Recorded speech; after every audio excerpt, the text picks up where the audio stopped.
నమస్తే అండి. వాసవి అర్చన white lotus ప్రాజెక్ట్లోకి వెళ్తున్నాం మనం ఇప్పుడు.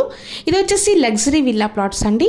హైవే నుంచి NH44 అంటే బెంగళూరు హైవే ఏదైతే ఉందో హైదరాబాద్ టు బెంగళూరు వెళ్ళే హైవే NH44 షాద్నగర్ దాటిన తర్వాత బాలానగర్ వస్తుంది. మనకి బాలానగర్ దాటిన తర్వాత కేతిరెడ్డిపల్లి అనే విలేజ్ వస్తుందండి. ఆ విలేజ్ హైవే నుంచి జస్ట్ 600 మీటర్స్ డిస్టెన్స్లో ఉంటుంది. మనం ఇప్పుడు ఏదైతే వచ్చామో అది కనిపిస్తుంది కదా, అది 40 ఫీట్ రోడ్డు, అది గవర్నమెంట్ రోడ్డు. ఇది వచ్చేసి మన స్టార్టప్ హైవే వెంచర్ అండి. ఈ వెంచర్ మనం ఇట్లా వెళ్తే మనకి ఇంకా లోపల చాలా విలేజెస్ ఉన్నాయి. అలాగే మన MSN ల్యాబ్స్ వారి ల్యాండ్స్ కూడా ఉన్నాయి. ఇక్కడ కొంతమంది MLAs ల్యాండ్స్ కూడా ఉంటాయి దగ్గరలోను. సో ఇది హైవేకి వెరీ నియర్, చాలా క్లోజ్ లొకేషన్ అని చెప్పుకోవచ్చు. ఈ ప్రాజెక్ట్లోకి వెళ్ళే ముందు ఇది టోటల్గా వచ్చేసి 50 acres ల్యాండ్ అండి. ఇప్పుడు మనం ఎక్కడైతే ఎంటర్ అవుతున్నామో ఇది వచ్చేసి ఆర్చ్ అండి. చూడండి ఒకసారి, ఈ ఆర్చ్ వచ్చేసి 60 ఫీట్ హైట్లో మనకి ఆర్చ్ కన్స్ట్రక్షన్ అనేది జరుగుతోంది. మీకు వాసవి గురించి ఆల్రెడీ చాలామందికి తెలుసు. ఈ వాసవి అనేది ఆల్రెడీ 30 years నుంచి మనకి హైదరాబాద్ మార్కెట్లో ఉంది. ఇక్కడ ఆల్రెడీ 18 ప్రాజెక్ట్స్ మన హైదరాబాద్ సిటీలో జరుగుతున్నాయి కన్స్ట్రక్షన్స్. సో వాసవి వాళ్ళు ఇప్పుడు రీసెంట్గా ఈ ఓపెన్ ప్లాట్స్లోకి వచ్చారు. ఈ ఫస్ట్ ప్రాజెక్ట్ వచ్చేసి చాలా మంచిగా చేస్తున్నారు. ఈ ఫస్ట్ ప్రాజెక్ట్ వచ్చేసి ఇది కేతిరెడ్డిపల్లి, బాలనగర్ దాటిన తర్వాత కేతిరెడ్డిపల్లి దగ్గర ఉంది. ఈ ప్రాజెక్ట్ వచ్చేసి 50 acres ల్యాండ్. దీనికి 3 అప్రూవల్ అండ్ LP నెంబర్ కూడా ఉంది, రేరా అప్రూవల్ కూడా ఉంది. ఓకే, ఇది మనకి స్పాట్ రిజిస్ట్రేషన్ అయిపోతుంది. మీకు ఇక్కడ ఏంటి అంటే ఆల్రెడీ మనకి 600 ప్లాట్స్ ఉన్నాయి. ఈ 600 ప్లాట్స్లో ఆల్రెడీ మేము 250 ప్లాట్స్ ఆల్రెడీ రిజిస్ట్రేషన్ చేసి డాక్యుమెంట్స్ కూడా హ్యాండ్ ఓవర్ చేయడం జరిగింది.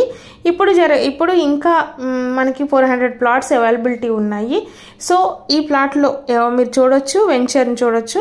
ఇక్కడ మొత్తం టోటల్గా 180 స్క్వేర్ యార్డ్స్ ఉన్నాయి, 200 స్క్వేర్ యార్డ్స్ ఉన్నాయి, 225 స్క్వేర్ యార్డ్స్ కూడా ఉన్నాయి, 250 స్క్వేర్ యార్డ్స్ కూడా ఉంటాయి.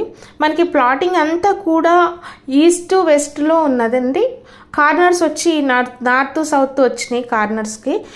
నెక్స్ట్ వచ్చేసి మొత్తం ప్లాటింగ్ మోస్ట్ ప్లాట్స్ అన్నీ కూడా ఈస్ట్ వెస్ట్లోనే ఉంటాయి. ఒక్కసారి మీరు చూడొచ్చు.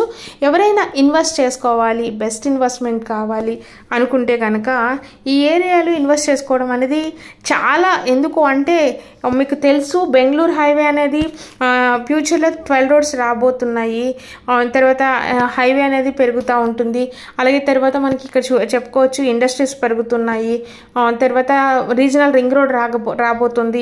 ఈ రీజనల్ రింగ్ రోడ్ అనేది మన హైవేకి మన వెంచర్ ఏదైతే ఉందో వెంచర్ నుంచి జస్ట్ 5 minutes డ్రైవ్ ఉంటుంది. సో ఇక్కడ మనం చూసుకోవచ్చు ప్లాటింగ్ అయిపోయింది, రోడ్ అంతా అయిపోయింది, ఇంకా ఆర్చ్ కన్స్ట్రక్షన్ అవుతుంది, వాటర్ ట్యాంక్ కన్స్ట్రక్షన్ అయ్యింది. ఇవన్నీ మీరు చూడొచ్చు వెంచర్లోను. తర్వాత అండర్ గ్రౌండ్ డ్రైనేజ్ వర్క్ కూడా జరిగింది. ఇందులో మనకి వచ్చేసి 60 feet road, 40 feet road, 30 feet roads అనేది ఉన్నాయి. తర్వాత ఇందులో మనము క్లబ్ హౌసెస్ కూడా ఇస్తున్నాము, 2 క్లబ్ హౌసెస్. అది ట్విన్ క్లబ్ హౌసెస్ వస్తాయి. మీకు క్లబ్ హౌస్ మోడల్ కూడా మేము చూపిస్తాము. తర్వాత ఇదంతా టోటల్గా ఇక్కడ వచ్చేసి లగ్జరీ విల్లా ప్లాట్స్ అనేది ఫ్యూచర్లో వాసవి కన్స్ట్రక్షన్ చేయబోతుంది. దానికోసం అని కొన్ని ప్లాట్లు కంపెనీ ఉంటున్నాయి, అందులో మనకి కన్స్ట్రక్షన్ ఇవ్వబోతుంది. ఇక్కడ మీకు చూడొచ్చు, ఇక్కడ ఎలక్ట్రిసిటీ వర్క్ ఏదైతే ఉందో అది జరిగిపోయింది. అలాగే తర్వాత మీకు drainage work, under ground drainage work కూడా జరిగింది. తర్వాత ఇందులోనే పైప్ లైన్స్ ఇస్తారు. మిషన్ భగీరథ నుంచి కూడా వాటర్ అనేది రాబోతుంది, ఇందులోకి కనెక్షన్ ఇవ్వబోతున్నారు. ఎందుకంటే చాలా మంచి లొకేషన్ అని చెప్పుకోవచ్చు.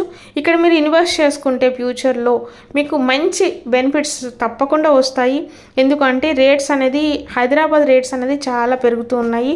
మనకి జడ్చర్ల వరకు కూడా చాలా కంపెనీస్, IT పార్క్ కానీ లేకపోతే సెజ్ కానీ స్పెషల్ ఎకనామికల్ జోన్ అనేసి ఉంది.